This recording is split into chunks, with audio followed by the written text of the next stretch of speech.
Excelente. Bueno, entonces, el chiste de esto es que de forma inicial, lo principal es que se identifique. Como en todas las patologías, se tiene que identificar. ¿Qué es un trastorno, muchachos?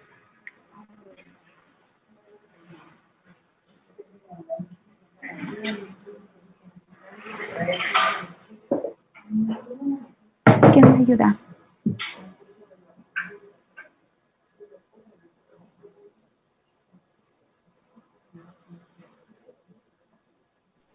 Una situación anormal podría ser. Ok, sí.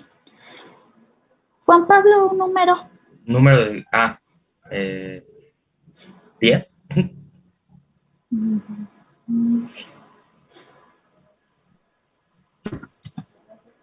No sé por qué está Fer Ramírez 2 veces, pero pues le tocó. ¿Qué es un trastorno? Buenos días. Es Buen que día. se me apaga un poco el audio del celular, por eso Ok. conecté otro dispositivo. Ok. Yo pensaría que un trastorno puede ser un cambio que genera toda una alteración en las características, en este caso, pues de la persona y que podría ser permanente y Ok. que genera pues una afectación en cuanto a su desarrollo. Ok. Un trastorno, así tan fácil, y es disfunción. Disfuncional. Eso significa trastorno. ¿La diabetes es un trastorno? Sí, ¿Por? yo creo que sí. ¿Por qué? Porque Porque si como... ya, perdón, Ajá. ¿Por qué? Bueno, yo decía que como mencionó usted que es disfunción, Uh-huh. pues realmente, por ejemplo, en la diabetes, Ajá. pues llegan a ocurrir problemas a nivel sistémico y todo eso que llegan a causar disfunción en cuanto al desarrollo de nuestro paciente en diferentes áreas, Uh-huh. pues de desarrollo y por eso ¿Qué no creo está que es eso. funcionando en la diabetes? ¿Qué no funciona? Las células beta pancreáticas, bueno, ahí Ok. sí. Sí. O sea, en general eso no está funcionando, ¿no? No lo está haciendo bien y ya de ahí pues puede llegar a otras disfunciones, sí, exactamente. Entonces, un trastorno significa disfunción. Hasta en los criterios viene, ¿no? Decir, que no funcione en tantas áreas, y hasta dan ejemplos, ¿no? Escolar, laboral, de familia, bla, bla, bla. Entonces, sí, un trastorno significa disfunción. Si no está funcionando por eso, punto, es un trastorno, ya que se llamen bonito y otra vez es otra cosa. Pero un trastorno es una disfunción, como lo es la diabetes, la hipertensión, el cáncer, bla, bla, bla, bla, todas las patologías, ¿vale? Entonces es importante justo porque debemos saber que las emociones son humanas y que son normales y que no porque estemos tristes una depresión, no porque estemos muy alegres es una manía, por ejemplo, ¿no? Entonces es importante que nos quede claro que las emociones van a ser parte de nosotros, pero que sí, definitivamente debe de haber un equilibrio y una constancia. La fluctuación debe estar dentro de de esta línea que tenemos como la eutimia. La fluctuación, porque además no es lineal, a veces es fluctuante. Puede estar a veces un poco mejor, un poco peor, a veces enojados, pero dentro de lo establecido, ¿vale? Entonces, la depresión, como bien lo mencionaron, viene con muchas alteraciones. El chiste también es saber cuáles situaciones también eh, externas pueden estar generando estas alteraciones. Pues también puede generar sintomatología, depresión, una alteración hormonal, ¿no? ¿Como cuál?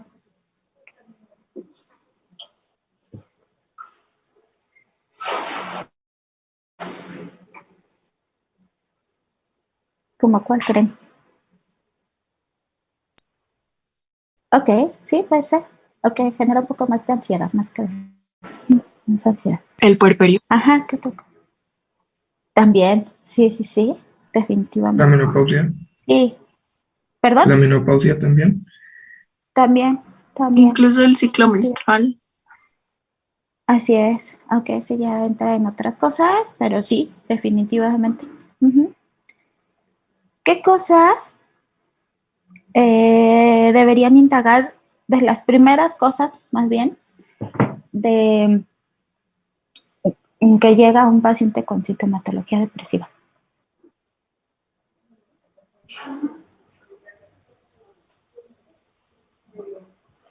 Si consume algunos fármacos o si tiene alguna enfermedad ya diagnosticada, Ok, sí.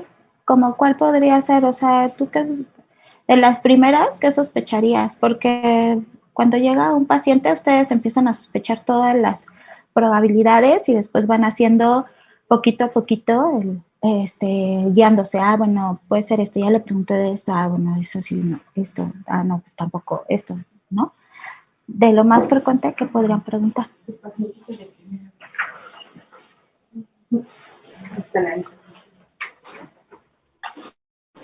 A ver, Natanael, Sí, doctora. ¿cómo qué enfermedades?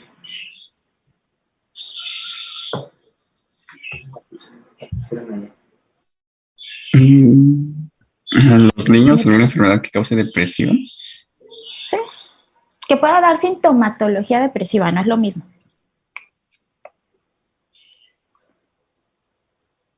No se me ocurre ahorita ninguna, doctora. Yo tal vez ¿No? Ah, ok.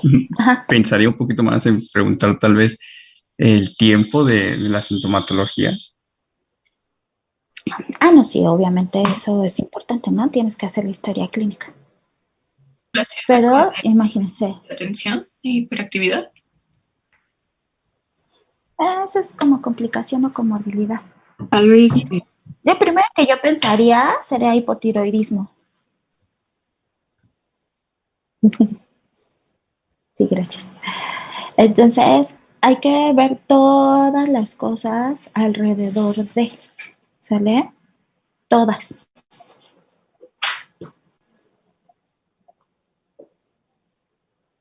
Entonces, es importante que valoremos a los niños porque ha ido en incremento de forma importantísima el diagnóstico de depresión en niños y adolescentes. En los últimos años incrementó hasta el 200%. Entonces, digo, al final de cuentas, si no se detecta rápidamente, pues tendremos adultos con alteraciones ya importantes y con complicaciones. Como todo, las causas pues son, pueden ser muchos factores, multifactorial, como aspectos sociales, biológicos, genéticos, efectos familiares, escolares, actualmente el encierro, etcétera, que son cuestiones muy externas. ¿Quién explica esa? Porque ya lo vieron.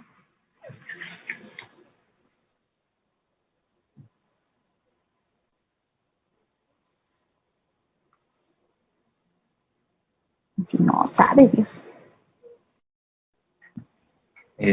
Pues son las vías, la mesolímbica, la mesocortical.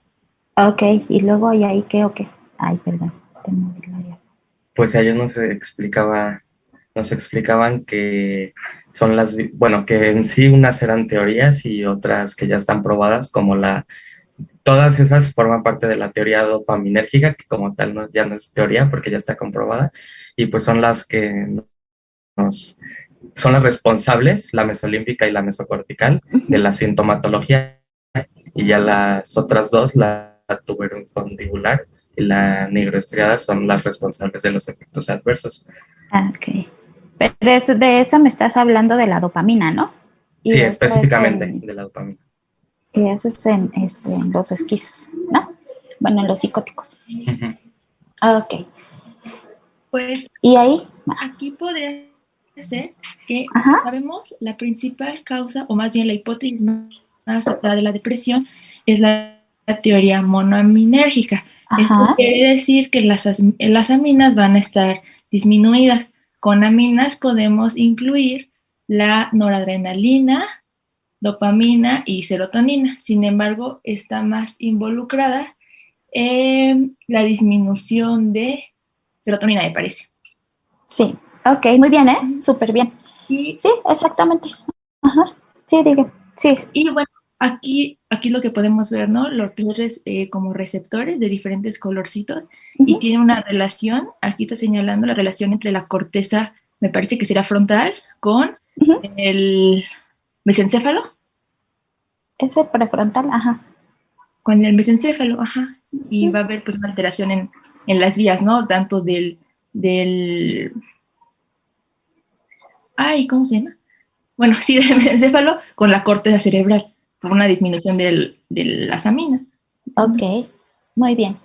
Entonces puede ser de dos, o que no me funcione el receptor o que no me funcione la secreción. Entonces, pues de forma normal, es de secreto, agarro, ¿no? Uno a uno, digamos, para tener un equilibrio. Pero pues si no hay secreción adecuada, pues no va a llevar al final de cuentas, si no hay una buena secreción, porque no hay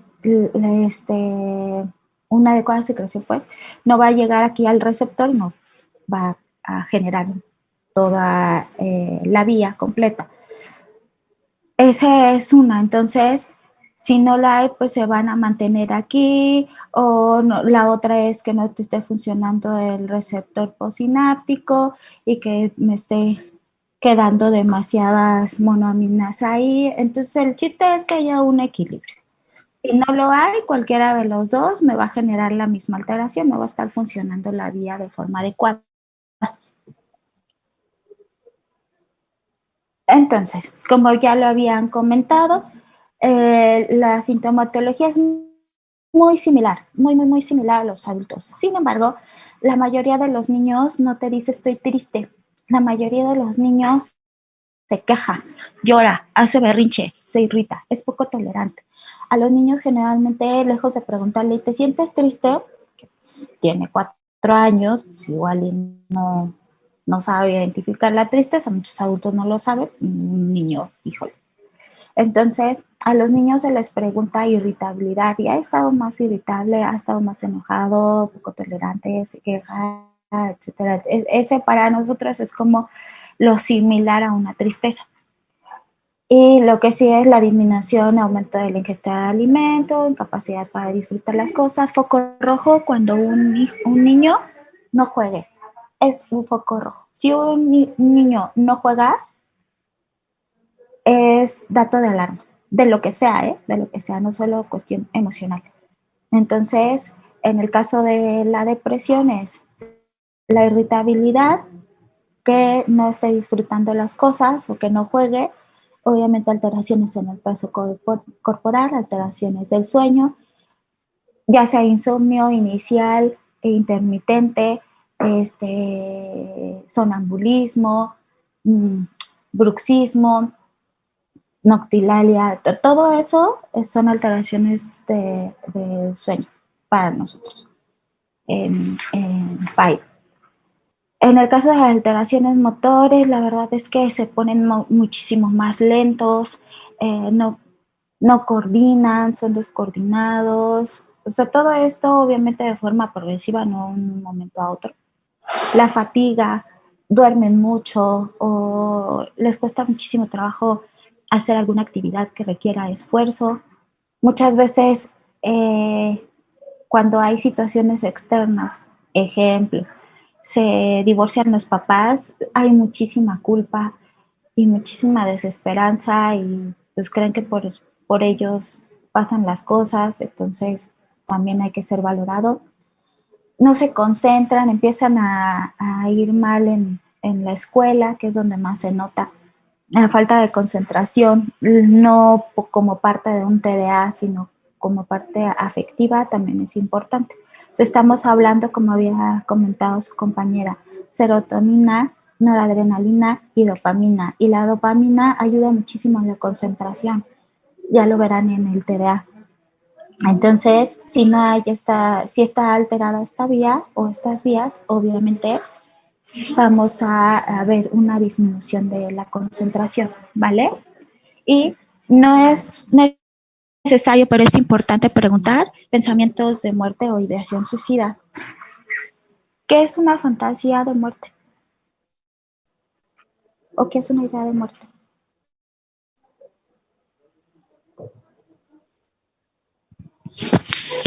Cuando la persona habla acerca de, pues eso, morirse, pero no especifica ni detalla la manera, ni tiene, digamos, ese plan o la metodología para llegar a ese objetivo.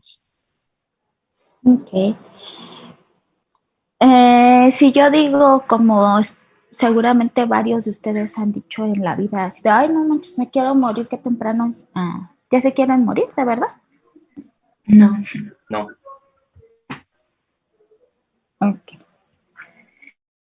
Y si llega, por ejemplo, y yo digo, ay, no, o sea, me imagino así en el funeral, cómo sería y no sé qué. Sí, yo creo que pues mariachi o algo, y música, no sé. Sí, me imagino cuando me muero. ¿Eso es querer morirse? No, No. Y si yo digo, ay, no, sí, la neta es que ya no aguanto, sí, sí, me quiero morir. ¿Esta es una ideación suicida?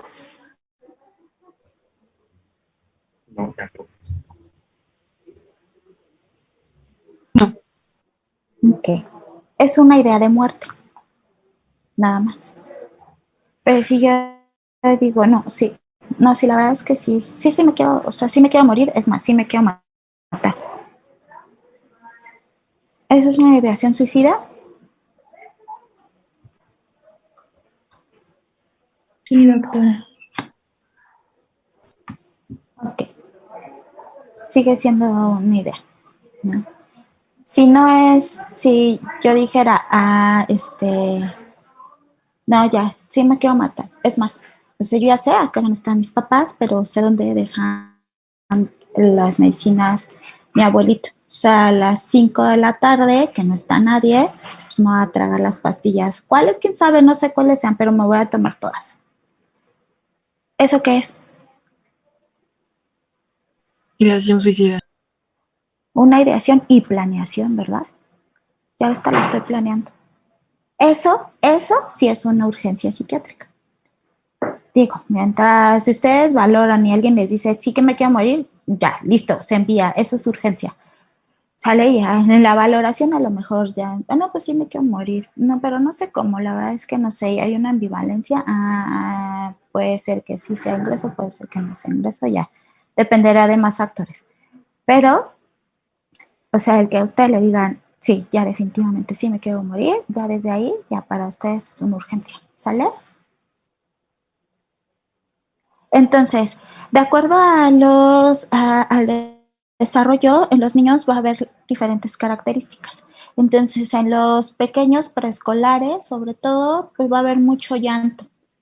En los escolares ya va a haber sobre todo irritabilidad y los adolescentes ya va a ser muy similar a los adultos. Aunque sigue habiendo mucha irritabilidad más que tristeza, sí, ya la sintomatología es muy similar, muy similar. Obviamente va a alterar las diferentes áreas, las afectivas, las cognitivas, como lo hemos comentado, los volutivos, que es la voluntad, y los somáticos. Entonces es importante que pregunten todas estos datos para que lo puedan identificar. Lo importante es identificarlo para empezar tratamiento. Y como médicos generales, los psiquiatras seríamos los más felices si ustedes iniciaran el tratamiento. No, o sea, nosotros no nos causa ningún conflicto. Eso, al contrario, se agradece. Entonces, el curso va a ser de más o menos 7 a 9 meses. El tratamiento se va a veces de 6 meses a un año, dependiendo.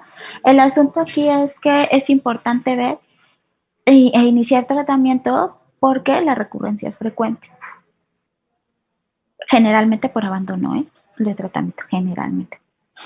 Necesita estar el seguimiento por 5 años para que no haya o disminuir las recaídas, porque además este es un padecimiento crónico, pero pues sí, como cualquier otra cosa, como la diabetes, como la hipertensión, si lleva un buen seguimiento, puede tener menos complicaciones.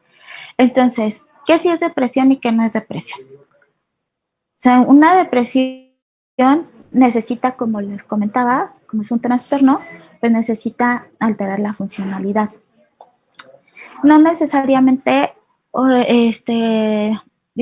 necesariamente tiene que tener un desencadenante consciente, porque puede haber muchísimas cosas alrededor. O sea, no sé, vive en una familia totalmente disfuncional y a lo mejor no es tan consciente de eso, pero pues su dinámica está tan fea que pues empiezan a deprimirse. Pero generalmente hay un desencadenante. Las alteraciones son constantes y obviamente muchos de ellos van a la cronicidad, no siempre, pero puede ser muy prolongado. ¿Qué no es? Pues ponerse triste, ¿no? Ay, pues, mi mamá me quitó el iPad y ya hice el berrinche de la vida.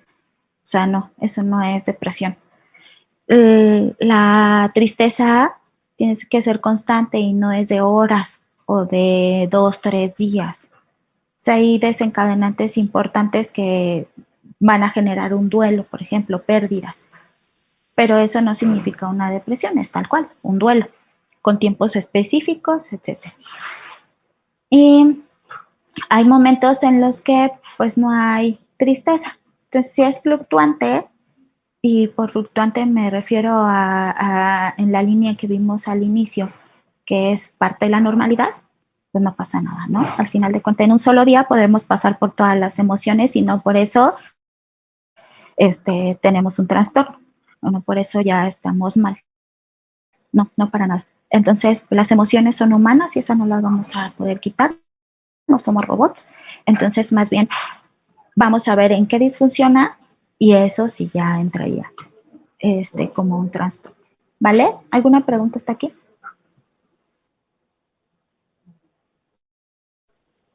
No, doctora. Excelente. La comorbilidad es principalmente con trastornos de ansiedad. En el TDA también, el 7%, problemas de la conducta en menos y consumo de sustancias en 1%. Justo es importante un diagnóstico temprano para evitar las comorbilidades. Obviamente la evaluación tiene que ser como en todo y que todos y en todos lados y en todas las especialidades le van a decir la historia clínica. Todas. Para nosotros una de las herramientas más importantes no es tan tangible, ¿no? Que es el examen mental. Lo estuvieron viendo la semana pasada, me parece, ¿no? Hasta ya lo terminaron, yo estaba. Sí. Okay. Entonces, para nosotros es importante justo el examen mental, porque de ahí nos vamos a valorar muchísimas de las cosas que están diciendo, cómo está su pensamiento, cómo es su discurso y todo. Y obviamente los criterios del DSM-5 y actualmente todavía el CIE-10, que todavía no cambiamos, aunque ya hay muchos que ya están como aprobados, pues todavía no está el CIE-10 tal cual. Y la clinimetría, ¿cuáles le hacen a los adultos?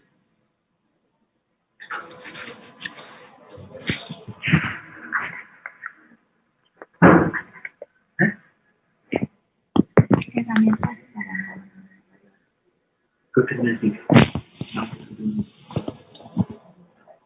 Se las voy a pasar porque no se los dijeron. Sí. ¿Es el de, Ajá. el de Becker? ¿El de qué, perdón? El inventario de Beck. Ándale, exactamente. El de Beck es una buena valoración. Aquí, como las Para los niños,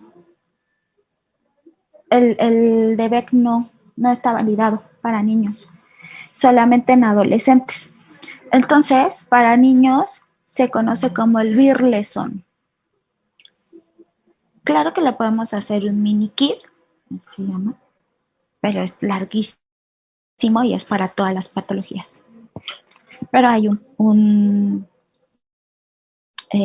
apartado específico para depresión, pero el que hacemos es el Beer Lesson, está validado en población mexicana además.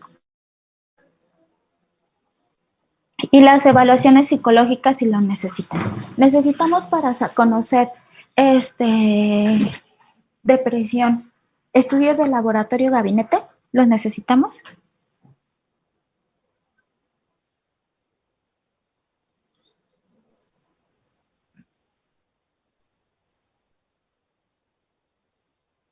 Ok, sí, ¿verdad? Entonces, solo si sospecho de algún padecimiento, por eso se hace una muy buena historia clínica.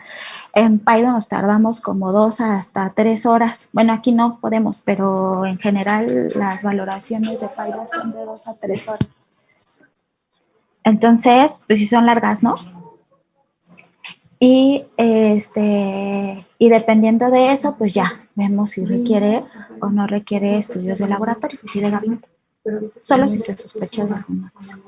Los tratamientos, pues bueno, obviamente el objetivo es garantizar la seguridad del paciente como en cualquier patología. Si un paciente llega a urgencia, ¿qué es lo primero que hacen? O sea, ¿cuál es el objetivo de urgencias? De un paciente que llega a urgencias, o sea, malito, de verdad. Determinar la gravedad. Ajá, y bueno, ya determinaste que sí está bien grave. Pues es evitar la muerte. Estabilizarlo. Claro, evitar la muerte. Entonces, es salvaguardar la integridad de su paciente, ¿sí o no? Pero no para nada.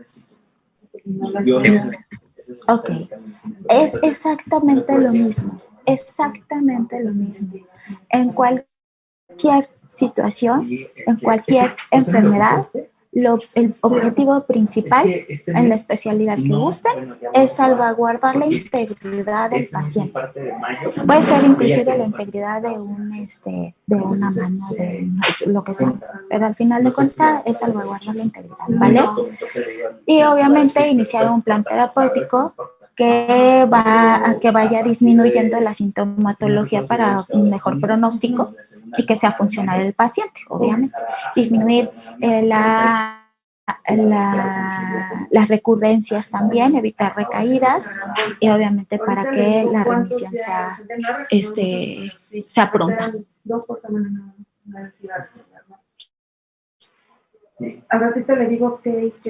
Entonces, ¿qué se hace en el tratamiento?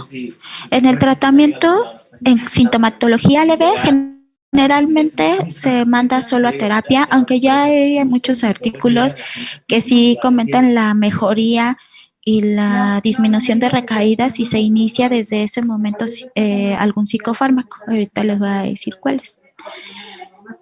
Pero eso, como en todas las patologías, pues es individual. Hay muchos que no tienen muy buenas herramientas cognitivas, que con la terapia pueden lograrlo bastante, y hay quienes no tienen tantas herramientas adecuadas para el afrontamiento de situaciones, entonces se inician a la par. La sintomatología ya moderada sí requiere de terapia y además de psicofármacos, definitivamente. Y en la severa, que es las que ya presentan ideación suicida, planeación suicida o intento suicida, definitivamente el tratamiento es intrahospitalario, se da psicoterapia, se inician psicofármacos dependiendo de toda la evaluación, y en algunos casos la terapia electroconvulsiva.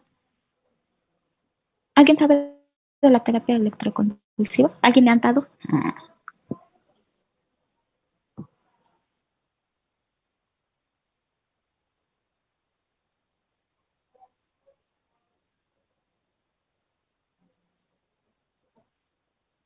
Ajá, exactamente. Entonces es como estar haciendo que las monoaminas funcionen donde tienen que funcionar, ¿no? Es como resetearlos. Obviamente todo con anestesia, con todo. Y no todos son de candidatos, obviamente. Pero sí se sigue haciendo. Sí da resultado. Que luego, híjole. Ok. ¿Quién me explica ese? Porque pues, seguro ya lo vieron.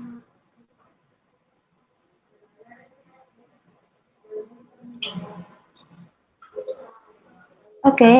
¿Y cómo funcionan?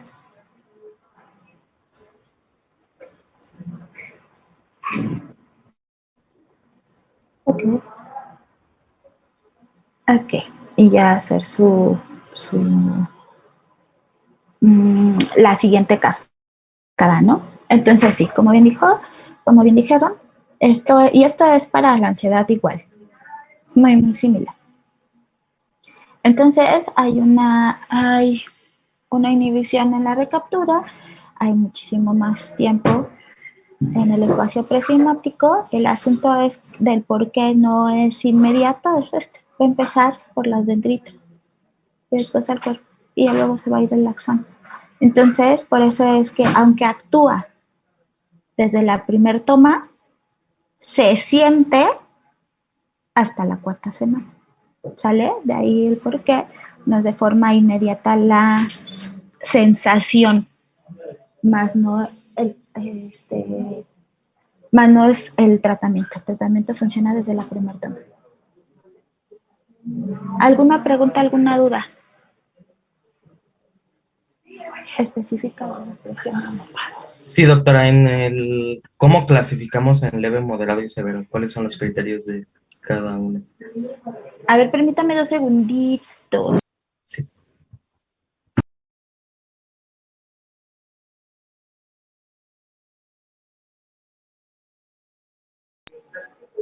De acuerdo a cuántos son los síntomas, de 1 a 2, de 2 a 4, de 4 a 6. Incluyendo el 6 de la ideación, intento suicida, ¿eh? Ok, muchas gracias. Sean los que sean, o sea, sean los que sean los síntomas, no existen algunos que sean como criterios mayores que otros. No, Okay. no. Es la cantidad de.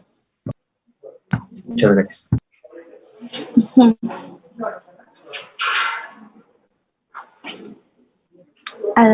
¿Alguien más?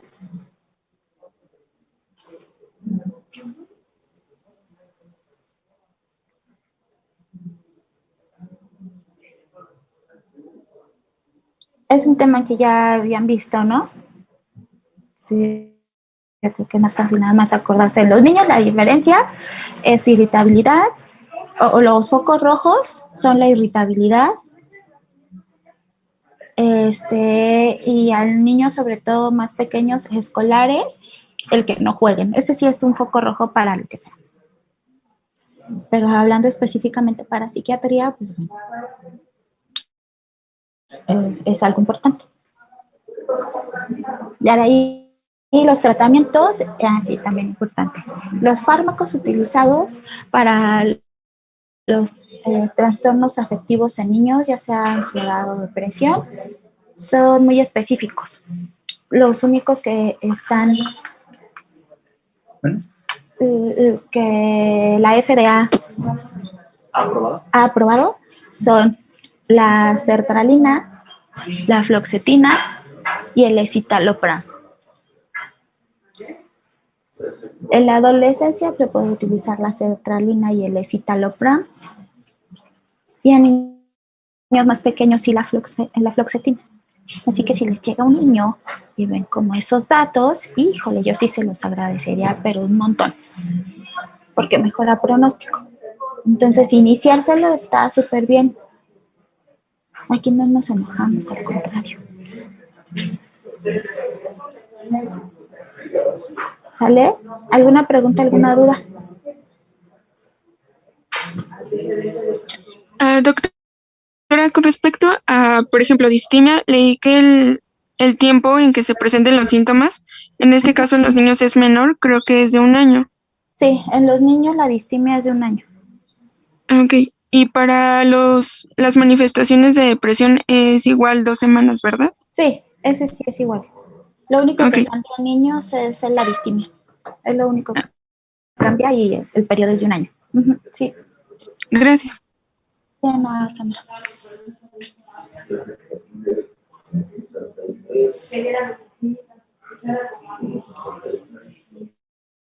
Ok, vamos a empezar con ansiedad, pero en como 5 minutos para que se relaje. Doctora, tengo una duda. Sí, dime. Dentro de los factores sociales, ¿cuáles Sí. son, cuáles son los que más afectan a los niños? Si bien pueden ser familiares o escolares, ¿en qué debemos de poner nosotros como que más atención? En zonas rurales, pero eso es como en la mayoría de las patologías, muchísimo tiene que ver que no hay atención. Pero ese es como de los más zonas rurales, ese sería como uno de los datos que con más frecuencia se observan. Gracias. Que ya ha mejorado. Aquí tenemos muchísimos pacientes de Guerrero, de pueblos de solo Dios sabe. Ha mejorado un poco la educación de salud mental.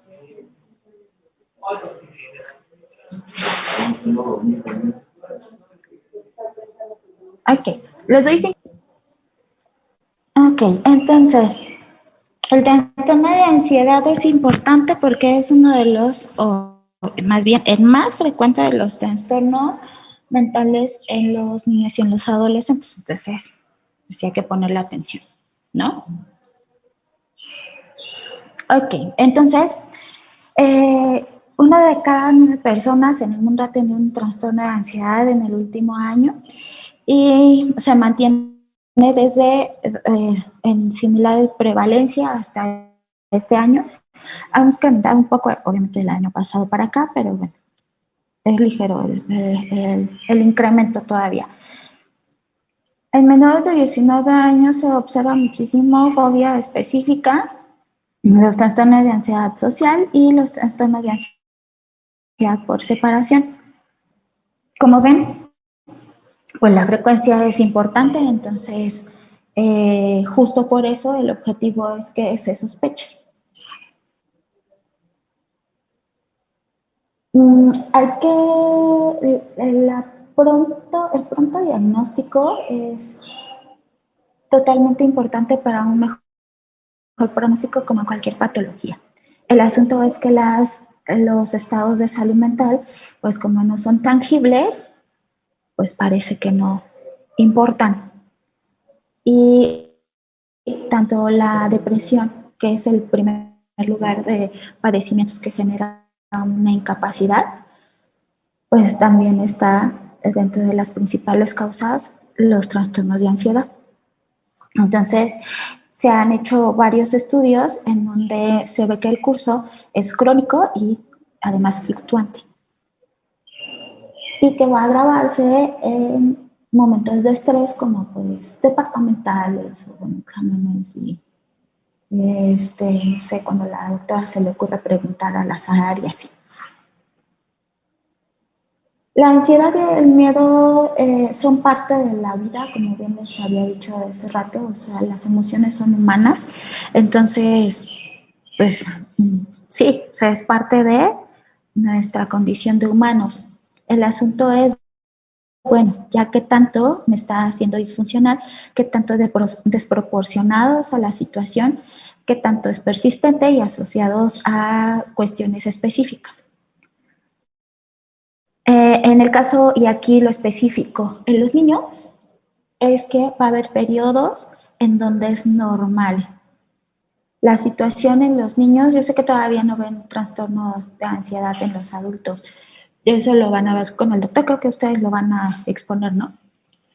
Pero el punto específico en los niños es que en el desarrollo hay situaciones de ansiedad, que son parte de la normalidad y que lejos de decir, ay, es que está desproporcionado, híjole, pues no sé, los niños con trastorno autista no lo tienen, ¿no? Muchas cosas de estas no las van a tener. Entonces es importante justo hacer el interrogatorio dirigido a un desarrollo normal y entre eso es las manifestaciones que son normales en los niños. Entonces, de los 0 a los 6 meses, o sea, si ustedes dejan a un niño y que sienta que no va a tener algún soporte, justamente se va a asustar, ¿no? Y es normal. De los 7 a los 12 meses, miedos a las personas extrañas, no se quieren ya ir porque ya reconocen a la mamá, ya reconocen al papá, entonces miedos a personas extrañas es normal. Obviamente a los objetos que surgen de forma súbita, porque también desconocen la forma en que aparecen, la separación de los padres, heridas, personas extrañas al año, a los 2 años, bueno, multitudes grandes o sonidos fuertes a ciertos animales si es que no convivir con ellos, a los 3 años las máscaras, la oscuridad, animales, a los 4 años la separación de los padres, y algunos ruidos, pero más yéndose a lo nocturno, a los 5 años, sobre todo a tener lesiones.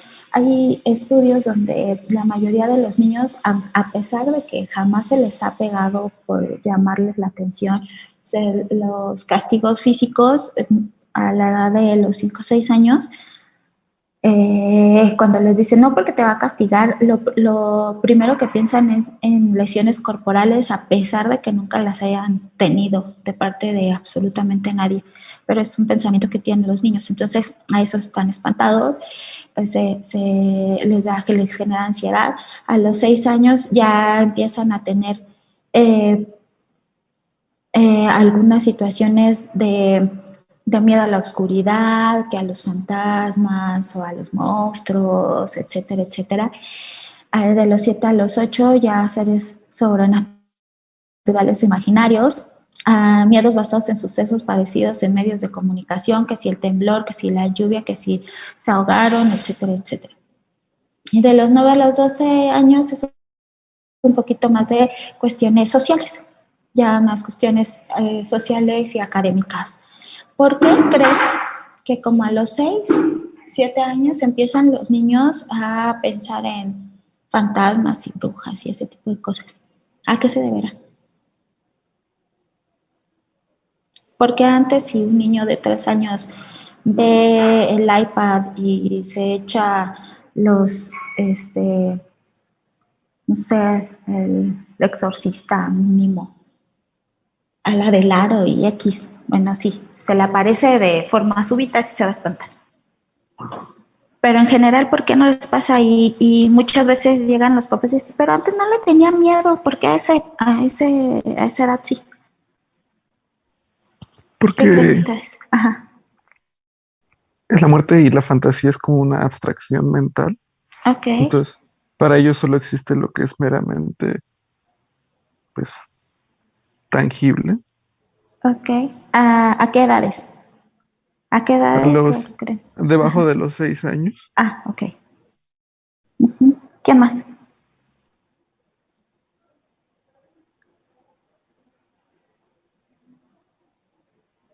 Ok. Justamente es por eso. Según muchas teorías, pero la específica y conocida de Piaget, dice que a los 6, 7 años comienzan con la abstracción. Entonces ya entienden que es un fantasma, ya entienden que puede ser una bruja, ya entienden que hay un monstruo, ya entienden de esas cosas. Entonces es importante conocer justamente el desarrollo, sobre todo los que van a ser pediatras. Es importantísimo conocer cuáles son las situaciones de desarrollo en todos los aspectos, motriz, cognición, percepción, todo, porque parte de eso también es la ansiedad y son parte de la estructura normal de una persona. ¿Sale? Los factores de riesgo o algunos factores de riesgo son las ventajas económicas, eventos de vida estresantes como las disfunciones familiares, la familia monoparental si no tienen un buen apoyo externo, baja escolaridad de los padres porque dejan evolucionar estas situaciones y el clásico luego se le pasa, y reacción y la reactividad al estrés es importante, ¿no? A los niños hay que preguntarle muchísimo sobre su cuerpo, porque ellos te van a decir, me da miedo. Y pues a lo mejor miedo pues a todos, ciertas cosas. El asunto es que los niños, sobre todo antes de los 6, 7 años, que la atracción todavía no está tan desarrollada, entonces te van a dar datos muy concretos, muy concretos, así de es que pues me da miedo la oscuridad, así de sí, pero ¿qué de la oscuridad?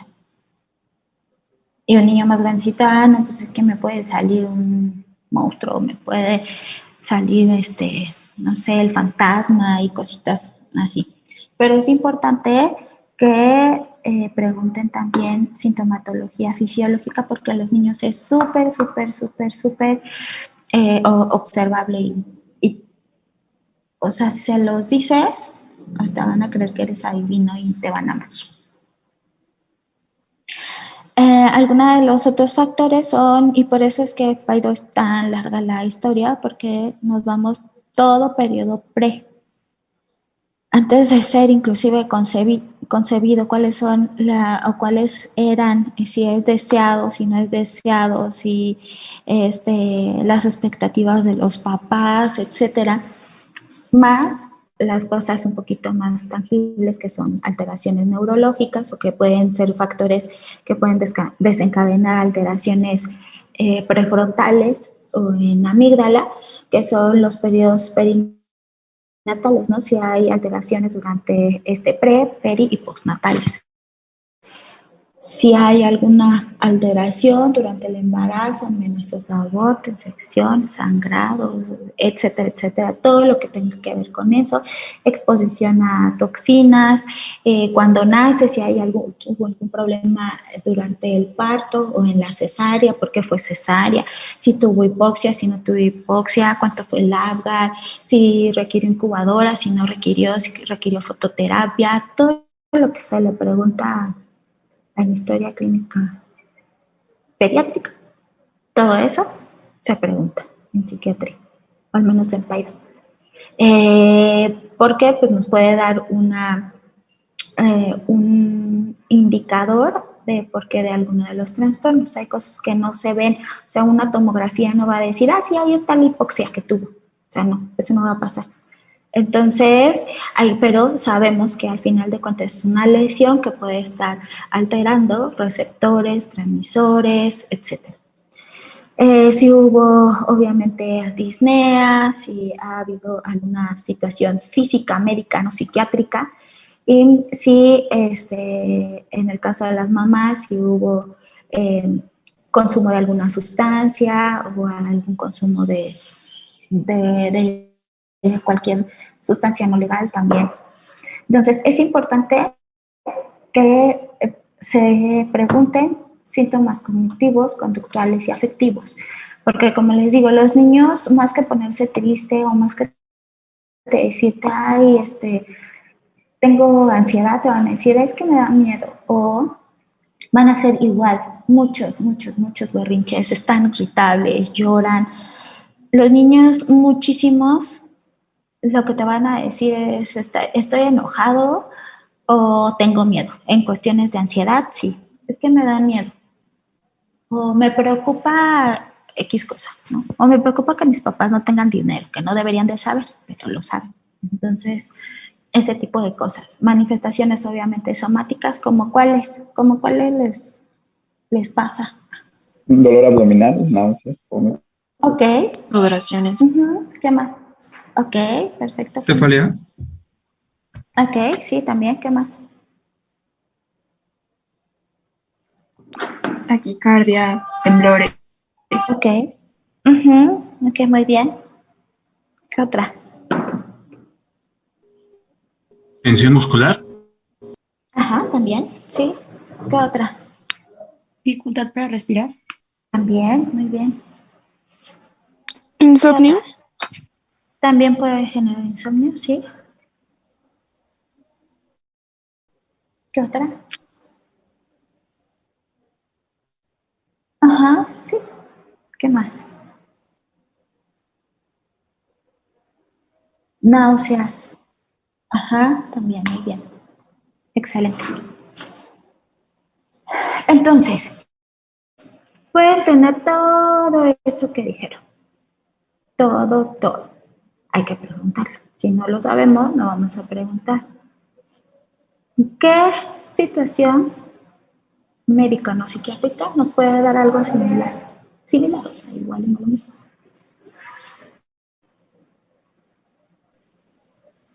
Pues con respecto a las manifestaciones somáticas, a lo mejor un proceso infeccioso. Ok, sí. ¿Qué más? Una crisis asmática. Una crisis asmática, sí. Muy bien. Una alergia. Sí, también. Ok, sí, claro. Muy común en los niños.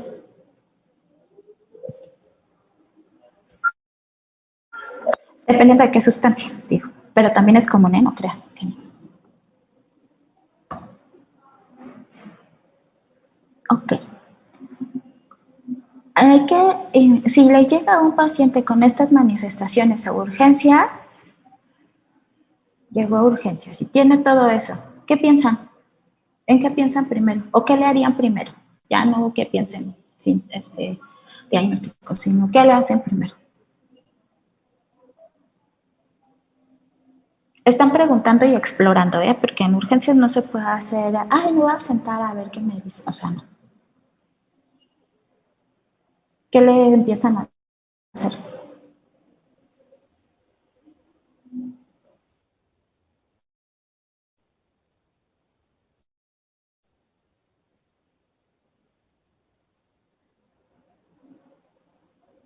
Ok, y entonces ya lo empiezas a hacer exploración y vamos a decir que no tiene ningún dato que refiera a alguna patología pulmonar. Ya está súper, está saturando bien porque ahorita ya hay que el oxímetro está ahí y satura bien. ¿Qué más? Tal vez preguntar si, bueno, en qué momento inició el cuadro y si se ha presentado con anterioridad. Sí, claro, eso le estás preguntando. ¿Y qué le estás haciendo? Porque sí, claro, por supuesto, eso se lo tienen que ir preguntando. Y digamos que sí, lo ha presentado similar y sí, con ese, quizá con un menos de intensidad y no ha llegado a urgencias, pero se sabe, sí, ya no aguantó. ¿En qué tantas cosas piensan? A ver, díganme diagnósticos de todo lo que pueden pensar. ¿Qué puede tener ya la neumonía? Ajá, ¿qué más? Una crisis de asma. Asma, probable. Un proceso anafiláctico. Ok, ajá. ¿Qué más? Atrapamiento de cuerpo extraño. Ok. Aunque la saturación sí está bien. Ok. Ajá. ¿Qué más? ¿Qué más piensan? ¿Qué más podrían pensar? A lo mejor un dolor abdominal podría causar que el niño esté tembloroso, irritable. Cualquier patología gastrointestinal o una GEPI, ¿no? Y vamos a ponerle ahí uno específico. Ajá. ¿Qué más? Pues tal vez por los temblores y sacudidas, una crisis convulsiva. Ok. Sí. Excelente. ¿Algún otro? Que así en urgencias, obviamente ya lo va a pasar, lo van a valorar y le van a hacer un montón de cosas. Pero así en el momento. Podría ser, bueno, si no observamos golpes ni maltrato, pero podríamos intuir también algún violencia, bueno, alguna situación de violencia. Sí, claro. Con eso hay que pensar en todo. Todos los niños son violentados hasta no demostrar lo contrario. Ujú. Semi. No, no es cierto, ¿eh? Eso. No vayan a creer así tanto de eso. Pero sí hay que pensarlo.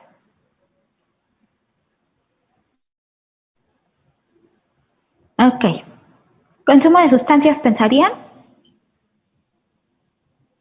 Sí, también. Sí. Sí. Ok. Hay que pensarlo también. ¿Sale? No importa qué edad tenga. No importa. Porque accidentes siempre hay y puede ser que haya consumido alguna cosa, que se encontró, que vio, que tocó, yo qué sé. Siempre hay que pensarlo. Cualquier sustancia no necesariamente tiene que ser, o sea, puede ser una intoxicación por alguna sustancia o puede ser un consumo real, sobre todo en los adolescentes, no niños adolescentes, niños de, no sé, yo le preguntaría desde los 8, 9 años, que se les pregunta a todos, ¿eh? O sea, aquí, niño que se para al consultorio, niño que se le pregunta consumo de sustancias. Y pues es muy frecuente actual que pues los papás toman su Red Bull y su Monster o sus cosas de ese tipo, estimulantes. Y también puede ser, ¿no? Ok. Entonces piensen en todo. ¿Qué es la desrealización y la despersonalización?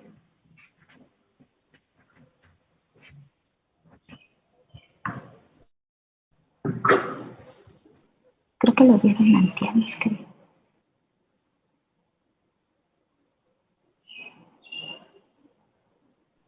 Despersonalización podría ser cuando estás como en el momento, pero te sientes como que fuera de la realidad, o sea, como estuvieras viendo las cosas desde afuera. O sea, como que no eres tú, como Ok. en este. Sí, como que no eres tú, esa es la despersonalización y la parte de la desrealización es como más bien como si lo estuvieras viviendo en una película, así lo describen los pacientes. No es como que no es real, como que si fuera una película. Y sí, y la despersonalización justo es como si no fueras tú, ¿no? Si muchos se ven al espejo y es de, híjole, no sé, es como si estuviera viendo a otra persona que sé que soy yo, no, siento que no soy. Eso les genera mucho, la ansiedad o mucha ansiedad. Hay algunos que tienen miedo a perder el control o a volverse locos ya cuando hay una crisis grande. Justo cuando hay una crisis de angustia hay sensación inminente de muerte, por lo tanto, si llega un niño, un adolescente o un adulto que les diga, es que siento que me voy a morir, ¿en qué piensan primero? Lo primero que pueden pensar. En un infarto. Un infarto. ¿Qué se les hace entonces? Electro, ¿no? Alguien que dice que tiene una sensación y tiene síntomas de ansiedad y ustedes, espero, lo primero que piensen es en un ataque de pánico, porque pues, ese al final de cuentas no va a hacer que, si no hay alguna otra patología, obviamente, pues no va a hacer que pierdas la vida. Entonces, urgencia es para salvaguardar la integridad del paciente. Quiero pensar que ustedes van a actuar de manera que salvaguarde la integridad. Y la primera es salvaguardar la vida. Entonces, piensen en un ataque agudo al miocardio y ya luego, de acuerdo a lo escalonado, ya van viendo y valorando, ¿vale? No porque están en clase de psiquiatría, lo primero que piensen porque están ahorita aquí sea una patología psiquiátrica, ¿va?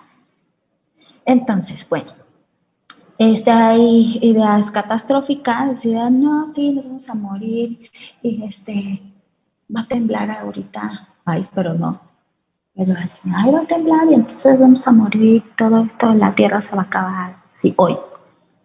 Y muchas veces deseos de querer huir, te dicen, es que no sé qué hacer y tengo ganas como de correr y gritar, y etcétera. Es importante saber que la ansiedad por separación es parte de la vida a los 8 meses más o menos, la ansiedad de separación. Pero trastorno de ansiedad por separación en los niños es muy notorio. Entonces, es esta parte de no dejar que las personas de apego, que podría decir papás, pero si los papás no son la persona de apego, pues bueno. Entonces las personas de apego necesitan separarse, pero la conducta es totalmente inapropiada. La conducta es demasiado errática. Una cosa es que lloren y ya al ratito los niños se les quita rapidísimo. Se lo distraen y ya, se acabó. Pero cuando es desproporcionada y constante y dura un mes, 4 semanas, perdón. Sí, un mes para con esta sintomatología, con problemas para poder conciliar, con pensamientos recurrentes de que algo le va a pasar a la persona, de apego, etcétera, etcétera. Ya cuando es demasiado, ya se vuelve un trastorno. Vuelvo a repetir, dentro de la evaluación general, a los 8 meses es muy normal, a los 4 años también es muy normal. Es parte del desarrollo, porque empiezan ciertos miedos, mejorando cognición. Entonces, a estas edades, sí, ya a los 8 meses, porque ya empiezan a reconocer extraños, entonces pues sí, obviamente es difícil para ellos separarse de sus papás o de los que conoce.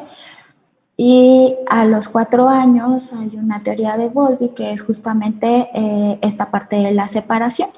Entonces, los que tienen un proceso de desarrollo seguro con sus papás, no es necesariamente que lo pasen, no es, pero sí es frecuente. O sea, a los 4 años es justamente esta evaluación y ahí es donde se ve si podría haber posteriormente un trastorno de ansiedad por separación. Y esto lo pueden tener todos los seres humanos a nivel ya adulto, pero ese ya lo tienen que presentar al menos 6 meses, ya es más constante. Y sí hay muchos adultos, ya no adolescentes, adultos que presentan trastorno de ansiedad por separación, ¿no? El clásico no me dejes, que no es por eso, esa es otra cosa, pero es muy parecido.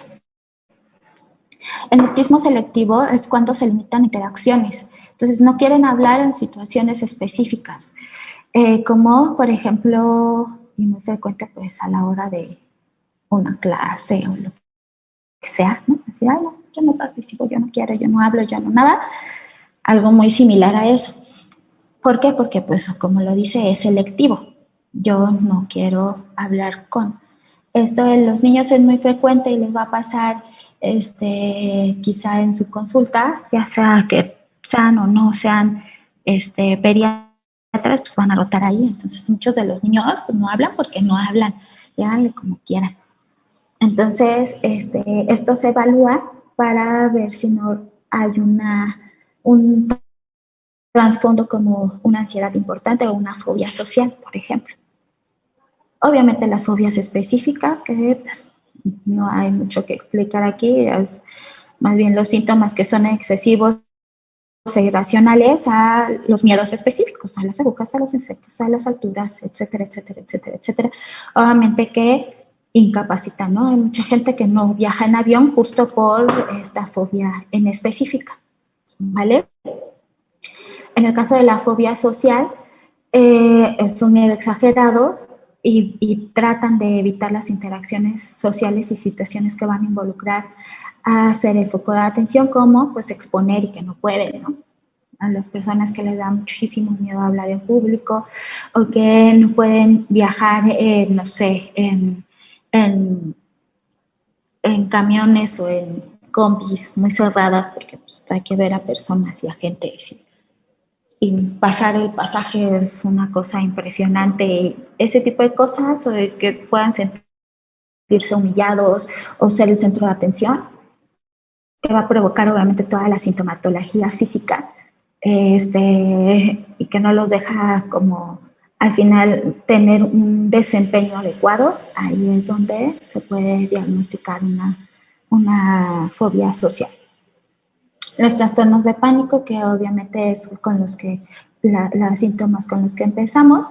Y el chiste de esto es que dura al menos un mes, o sea, estos cuadros, estos eventos van a durar al menos un mes y tiene que quedarles claro que la sintomatología en trastorno de pánico es autolimitado, no dura más de 10 minutos. Si le preguntan así de, ay, ¿cuánto duró? Y ellos obviamente sienten que es una eternidad, pero así de, ¿hizo algo para mejorarlo? ¿Hizo algo para hacer? La mayoría les va a decir que no, que pues se fue quitando. Entonces, es una de las características. Esto es, obviamente, los criterios son similares en niños y adultos. La verdad es que no cambia mucho. Y la agorafobia, que es evitar estar en una situación de a lugares abiertos, espacios abiertos, y que tienen que estar como en multitud. El asunto aquí es que no tengan o se sientan atrapados y que no puedan escapar de esa situación. Me parece que hay un video de una extranjera que le dio alguna vez un ataque de pánico y todo el mundo se le acercaba y pues ella se ponía peor porque pues no tenía como esta forma útil de escapar, entonces se puso muy mal. No sé si la han visto. Si no, luego les paso como el link para que la vean. Esa es una crisis de ansiedad con agorafobia. Real, grabada. Y el trastorno de ansiedad generalizada tiene que durar al menos 6 meses y esta pues va a ser muy, muy similar y esta trastorno de ansiedad generalizada generalmente es lo que van a encontrar. Es la constante de una sensación de ansiedad que es fluctuante, pero se mantiene, es una constancia, se mantiene, y además es la que más genera la sintomatología somática, ¿no? Que la colitis nerviosa, que la gastritis crónica, que si la tensión muscular, que el insomnio, no sé, el sonambulismo en los niños es muy frecuente en esta parte de ansiedad del sonambulismo.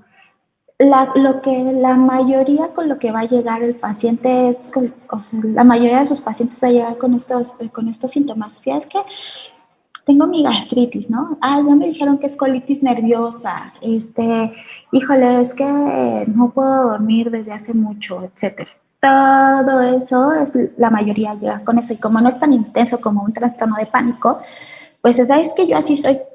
Y yo, no, sí, o sea, de que tenga una personalidad ansiosa es una cosa y que tenga un trastorno de ansiedad es otra. Entonces, hay que poner mucha atención a todos sus pacientes que les llegan con problemas de fatiga, de insomnio, de irritabilidad, problemas para concentrarse. Todo esto, todo eso es importante que cuando lleguen pregunten ansiedad, porque a lo mejor esto les va a ayudar a que se sienta mucho mejor en todos los aspectos si ustedes le tratan un trastorno de ansiedad y los van a amar. Las comorbilidades obviamente es con todos los trastornos de ansiedad, cada uno entre ellos. Entonces el 90% de los trastornos de ansiedad generalizados van a presentar otro trastorno de ansiedad, ya sea agorafobia, ya sea trastorno, fobia social, ataques de pánico y pues los abusos de sustancia. ¿Qué creen que sea la comorbilidad más frecuente de consumo de sustancia en trastornos de ansiedad?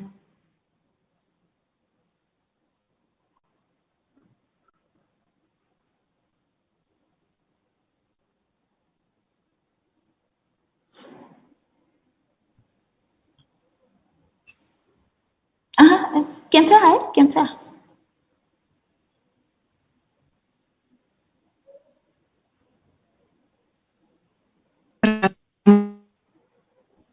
¿Pánico? ¿Cómo? ¿Pánico? Pero de sustancias, consumo de sustancias.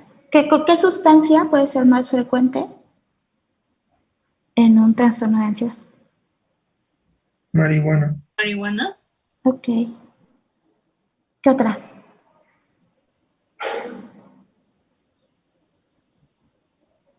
El alcohol por los efectos depresivos o bueno, ajá, que ocasiona. Ok. ¿Qué más? Bueno, es que yo pienso en la cafeína. Ok. O sea, si te da ansiedad y tomas cafeína, no lo hagas, ¿eh? Ok. Alcohol, marihuana y cigarro. Ándale, tabaco. Tópico. Ajá. Por eso los estudiantes de medicina, no ustedes, o sea, otros, tienen mucho consumo de ese tipo de cosas. Mucha ansiedad. No necesitas ser sustancias ilegales. Y no por eso son, ¿no? Es un tratamiento, es un autotratamiento. Por eso es que los esquizos o los psicóticos buscan la marihuana. Es una forma de tranquilizarse. Y por eso hay mucha comorbilidad con marihuana en los psicóticos. Entonces, también una de las comorbilidades más frecuentes es la depresión. Generalmente van de la mano. Si hay mucha ansiedad, entonces, pues estoy desconcentrado, estoy inatento, no puedo lograr las cosas, entonces se deprime. Y al revés, estoy deprimido, no tengo ganas de hacer nada, pero tengo obligaciones de este tipo y entonces lo necesito hacer. Se vuelve una desesperación constante. Entonces les da un trastorno de ansiedad. Van muy de la mano, muy, muy, muy de la mano. Entonces tiene que estar averiguando si además de ansiedad no están deprimidos, después de que ya descartaron todas las probabilidades médicas no psiquiátricas y no se pelean. También puede ser que tenga un hipotiroidismo más una depresión y después darle trastorno de ansiedad. O sea, ninguna, no se pelean, ¿sale? Si una persona que tiene diabetes le puede dar hipertensión y le puede dar cáncer y le puede dar lupus y le puede dar de todo. Ninguna patología se pelea con la otra. ¿Vale? Entonces, estos son unos de los ejemplos de diagnósticos diferenciales médicos no psiquiátricos con los que podrían estar haciendo algunas valoraciones. Y obviamente con los psiquiátricos, ¿no? Pero a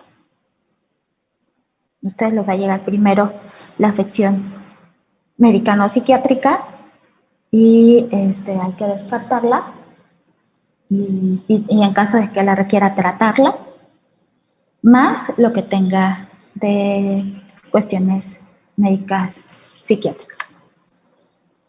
¿Alguna pregunta, alguna duda?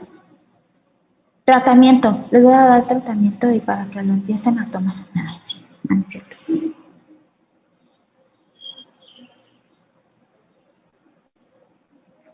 ¿Me pueden prender sus cámaras, por fin?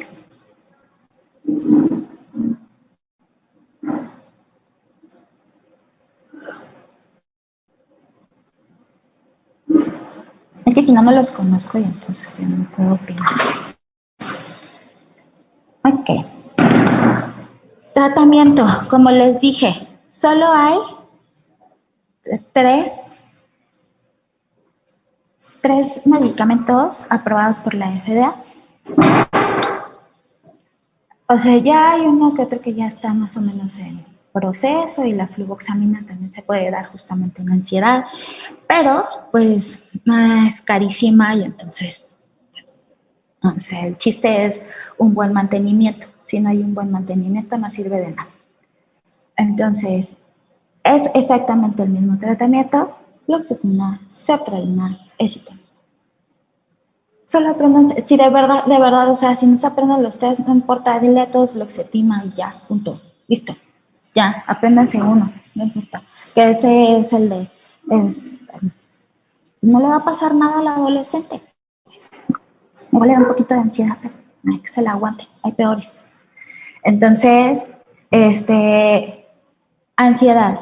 Para los niños, obviamente, no le van a dar benzos, ¿o sí? ¿Por qué? Porque no le darían benzos. Ajá.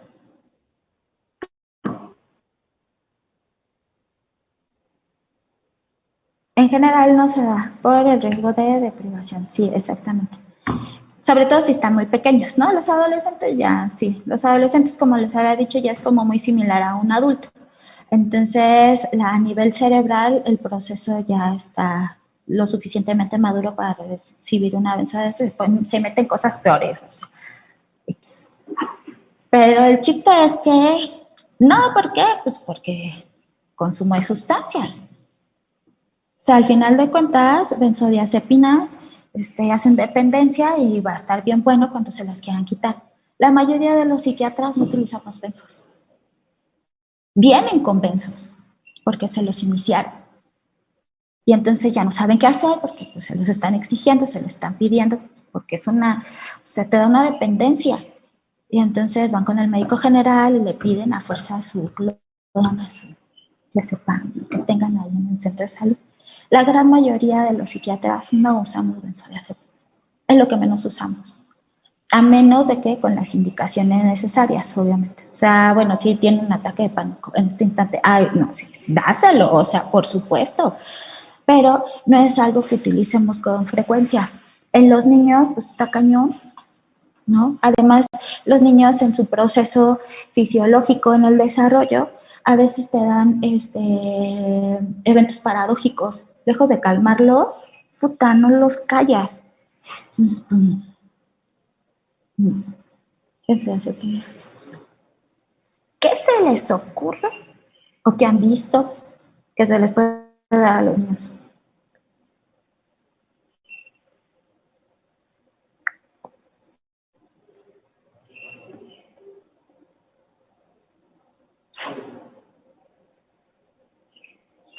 Los niños con ansiedad igual pueden ser inhibidores de la recaptura de serotonina.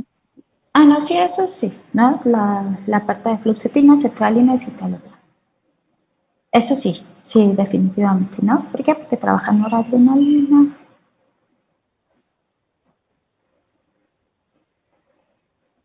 Órale, ¿qué té? Que me pasen la receta.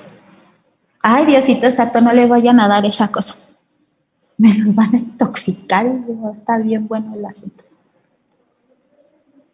¿Por qué no utilizar herbolaria así tan así? ¿Por qué no? O sea, yo no digo que no se tomen un té, o sea, de manzanilla y sus tisanas y cosas bien raras. Ustedes, adultos o adolescentes. Pero ¿por qué a los niños no? ¿Por qué, perdóname? Podría ser por la dosificación, por ejemplo, al darle eso no tienes cuantificado cuánto es lo que realmente le estás dando y el paciente puede intoxicarse. Así es, no sabemos, no conocemos las dosis, no está medido, no es medible inclusive. Entonces sí, definitivamente cosas acá de Catemaco, pues traten de no, o sea, las creencias son aparte, pero pues, o sea, cuestiones médicas, farmacológicas y que sea medible, ¿no? Ok. Se les da hidroxicina. ¿Por qué? O difenhidramina. O clorfenamina. ¿Por qué? Porque son antihistamínicos que pueden sedar, ¿no? Así es. Tiene H1, ¿no? Entonces, como es un antihistamínico, disminuye la sensación de ansiedad. Y si disminuye la sensación de ansiedad, el chiste no es sedar, ¿no? El chiste es disminuir la sensación y entonces están más tranquilos y listo. ¿Cuánto? Sugerencia. De 10, porque hay de 25 ustedes. Adolescentes y niños y adolescentes, la sugerencia es de 10 miligramos, media tabletita en la mañana, media tabletita en la tarde y una en la noche, sobre todo la una en la noche por si tienen insomnio, que muchos de los niños con ansiedad tienen insomnio, entonces les genera ahí sí, queremos aprovechar este efecto adverso que en este caso sí es deseable, que es dar somnolencia, entonces lo aprovechan y se duermen. ¿Vale? Y ya de ahí en decremento. No los dejen sin tratamiento de ese tipo. O sea, sí, iníciale por favor su antidepresivo, pero iníciale algo para disminuir la sensación. Porque como bien vimos, el medicamento actúa desde la primera toma, pero se siente como hasta la cuarta semana. Y no va a estar con ataques 4 semanas. Sí, en mayor frecuencia y en menor intensidad, pero pues no está padre. O sea, cuando ustedes se ponen nerviosos no está padre. Ahora imagínenselo así todos los días. Y en una intensidad de 10 de 10, una vez al día. Entonces, pues no está bonito, no está padre. Entonces, por favor, inicien algo así. No le den benzos a los niños ni a los adolescentes a menos de que sea necesario. Ustedes no tomen benzos tampoco porque la cognición altera. ¿Por qué? Porque amígdala. ¿Por qué? Porque prefrontal. ¿Por qué? Porque memoria. Punto. Sí, mejor se echan una hidroxicina antes de sus exámenes y así ya no les da el ataque de pánico. Yo qué sé, o sea, algo que no les vaya a alterar la cognición, que además se nota. Ahí andan todos lentos. Ustedes sienten así, ¿no? Wow, en su mente, todo súper relax. Y, no, o sea, el que lo ve por afuera, así de, que es enchocho. No, ya ni sabe ni qué decir, ni su nombre. ¿Cómo te llamas? Bueno. Entonces, no se pongan ese tipo, no se tomen cosas de ese tipo, por favor. Entonces, si quieren estar más tranquilos, en su caso, se echan una hidroxicina o se echan un propanolol, pero nada de benzodiazepinas, por favor. Al rato los vamos a tener ahí en el servicio quitándole los drogos. Va a estar bien padre. Ok. Entonces, ¿alguna pregunta, alguna duda? La parte de ansiedad, van a seguir viendo con el doctor. La parte específica de los niños es, acuérdense, irritabilidad es el núcleo de cualquier alteración afectiva en niños, ¿sale? La irritabilidad, en caso de depresivo, aparte de la sintomatología que ya conocen, el que no jueguen es foco rojo para cualquier patología, la que ustedes gusten, por favor, la que sea. Si un niño no juega, no está bien, punto, es foco rojo. Obviamente en mi caso y específicamente en psiquiatría, pues bueno, es algo muy puntual, ¿no? Un niño que no juega, afectivamente no está bien. Y en cuestiones de ansiedad, tienen que recordar que sí hay momentos específicos a nivel desarrollo que es normal, como es normal la ansiedad que ustedes les da en general, es normal. La intensidad es lo que diferencia a los trastornos, la funcionalidad. Si están dejando de funcionar, ya no es normal. Si ya en su casa les dijeron, híjole, es que de todo te enojas. Porque los adultos también, o sea, que no sabe identificar bien las emociones, lo primero que hace es enojarse. Déjate de la tristeza o la labilidad o la ansiedad. Se enojan. Muchos de los adultos saben cómo identificar, es que sí me pongo triste. Pues si les preguntas, bueno, ¿se enoja? Todos se enojan. Es como muy característico de las cuestiones emocionales, sobre todo cuando no estamos tan, no tenemos esta cultura de aprender y de conocer la salud mental.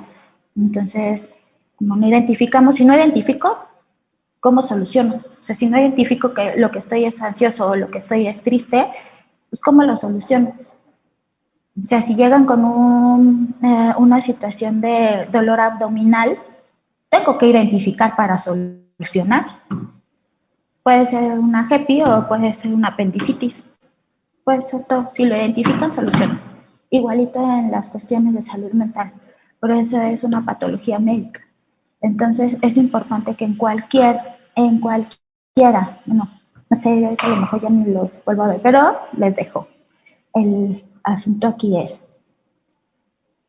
piensen en todas las patologías, en todas, en la especialidad que estén rotando, no importa. Somos un conjunto, no somos emociones acá y cuestión física acá, no. Que lo representemos o lo hagamos de otra manera, esa es otra cosa. No porque no es tangible no existe. No porque no lo están viendo en una tomografía no existe. Si ustedes ponen una botella de agua, van a ver el agua. ¿Con qué está formada el agua? Oxígeno e hidrógeno. ¿Las ves? No las ves. ¿Existe el agua o no? Es igual. ¿Sale? Entonces, no porque no se vea en un laboratorio, no porque no se vea en una imagen, no existe. Sí existe. Yo no le veo el apéndice, o sea, así, no se lo veo, sí existe. Y da un montón de lata. Entonces, en cualquier especialidad que estén, piensen en todas las patologías que se pueden ver. Si llega uno con un ataque de pánico, piensen antes en otras cosas, antes de una crisis, no porque están rotando en psiquiatría, todo es psiquiátrico. No. Piensen en todo, pero todo es todo. Porque cuando rotan en ortopedia y al ortopedista solo le interesa dejar bien la rodilla y que no esté avanzando, porque pues ya fue a rehabilitación y ya fue a esto. Y si le preguntan es que no tengo nadie que me ayude. Y no, pues no, ya no quiero vivir porque ya voy a quedar sin trabajo porque pues me operaron de la rodilla, no voy a quedar bien, bla, bla, bla, bla, bla. Ah, sí, pues por eso no avanza. Entonces, en cualquier especialidad que se encuentren, empiecen en todas las demás y van a ser muchísimo mejor médicos. ¿Sale? Entonces, ¿alguna pregunta, alguna duda? Seguro. Ya luego el doctor les dará, creo, el tema en adultos. ¿Me podría repetir cuál era el tercer fármaco que estaba aprobado? Apunté fluoxetina, sertralina y... Es citalopram. Muchas gracias. ESC es citalopram. No citalopram, porque también hay. Ok, muchas gracias. Ok. ¿Alguna pregunta, alguna duda, algún comentario? ¿Seguros? Ok. Bueno, yo creo que esta es, ni sé, pero creo que esta es la única clase que les doy. Entonces, si no, pues ya nos volveremos a ver y les volveré a preguntar. ¿Por qué nos cortas? Y son un muy buen grupo, la verdad es que sí. La verdad es que sí. Digan así, constante consigo mismos. Si a lo que se dediquen, no importa qué especialidad, no importa qué cosa, recuerden que así como ustedes, sus pacientes son humanos y sienten. Entonces traten a sus pacientes como les gustaría que los trataran a ustedes o como les gustaría que trataran a sus papás o a sus seres más queridos o a los hijos o a sus hijos si es que tienen hijos, a los sobrinos, yo qué sé. Trátenlos así y que no se les olvide, porque durante la práctica médica nos volvemos muy robotizados. Entonces, recuerden por qué entraron a medicina, recuerden cuál es su objetivo, y está bien que su objetivo sea ganar dinero, así, sorry, equivocados de licenciatura, pero bueno, ok, también hay que comer. El chiste es que su objetivo sea que ustedes, y que les quede bien claro, porque este enamoramiento de la medicina, que si el paciente, que no sé qué, eso está muy padre, muy bonito, y qué padre, y sí. Y si es parte de eso es muy real, pero que su objetivo es que ustedes sean felices, ustedes. Después de eso, todo se va a hacer muchísimo más fácil. Si yo estoy contenta, mis pacientes lo van a notar, se va a engranar todo esto y van a ser felices todos, pero que ustedes, que su objetivo sea hacer las cosas lo mejor posible y que ustedes sean los que estén bien y que ustedes sean felices. ¿Sale? Vale, pues nos vemos entonces, cuídense mucho, pórtense mal, cuídense bien, no salgan, no se contagien. Si ya se contagiaron, ya no vuelvan a salir, o sea, no manchen también. Y pues nos